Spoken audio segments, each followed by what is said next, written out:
ધોરણ 10 બોર્ડની પરીક્ષાનું 83.86% પરિણામ જાહેર. ગત વર્ષ કરતાં 1.30% પરિણામ વધારે. ગાંધીનગર જિલ્લાનું આજોલ કેન્દ્ર 100% પરિણામ સાથે મોખરે. દાહોદ જિલ્લાના મુનખોસલા કેન્દ્રનું સૌથી ઓછું 33.74% પરિણામ. 1697 શાળાઓનું 100% પરિણામ.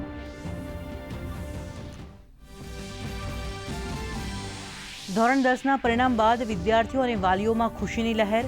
નર્મદા જિલ્લો 90.85% પરિણામ સાથે પ્રથમ સ્થાને. ગીર સોમનાથના કોડીનારના દેવળી ગામની વિદ્યાર્થીની કેયા બારડે મેળવ્યા 99.99%. રાજકોટમાં વિદ્યાર્થીઓએ બંગાળની પ્રખ્યાત ઝાલમુરી ખાઈ કરી ઉજવણી. ભારત અને વિયેતનામ વચ્ચે વ્યાપક વ્યૂહાત્મક ભાગીદારીને વધુ ગાઢ બનાવવાનો લેવાયો નિર્ણય.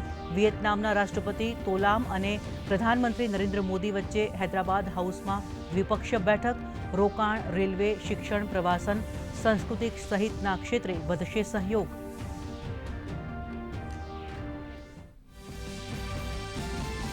પશ્ચિમ બંગાળમાં નવી ભાજપા સરકાર 9 મેએ લેશે શપથ. 8 મેએ કોલકાતામાં વિધાયક દળની બેઠકમાં વિધાયક દળના નેતાની કરાશે પસંદગી. વરિષ્ઠ ભાજપા નેતા અમિત શાહ કરશે હાજર.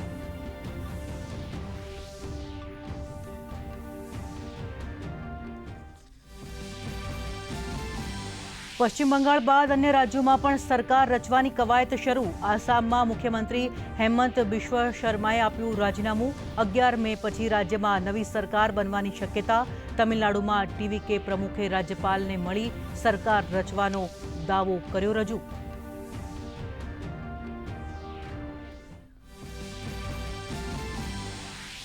જીએસઆરટીસીની બસોમાં ડિજિટલ પેમેન્ટની ફળશ્રુતિ. મુસાફરોને રોકડની ઝંઝટથી મળ્યો છુટકારો.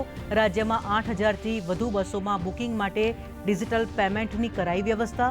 નાયબ મુખ્યમંત્રીએ અંતરિયાળ વિસ્તારોમાં ડિજિટલ ઇન્ફ્રાસ્ટ્રક્ચરને મજબૂત બનાવવાની જરૂરિયાત ઉપર મૂક્યો ભાર. સુરતમાં ગેરકાયદે ગર્ભ પરીક્ષણ અને ભ્રૂણ હત્યાનું નેટવર્ક ફરી એકવાર ધમધમતું થયાનો પર્દાફાશ. માહિતીને આધારે આરોગ્ય મંત્રીએ જ મમતા હોસ્પિટલમાં કરાવી રેડ. હોસ્પિટલના ગેટને તાળું મારીને અંદર ચાલતું હતું નેટવર્ક.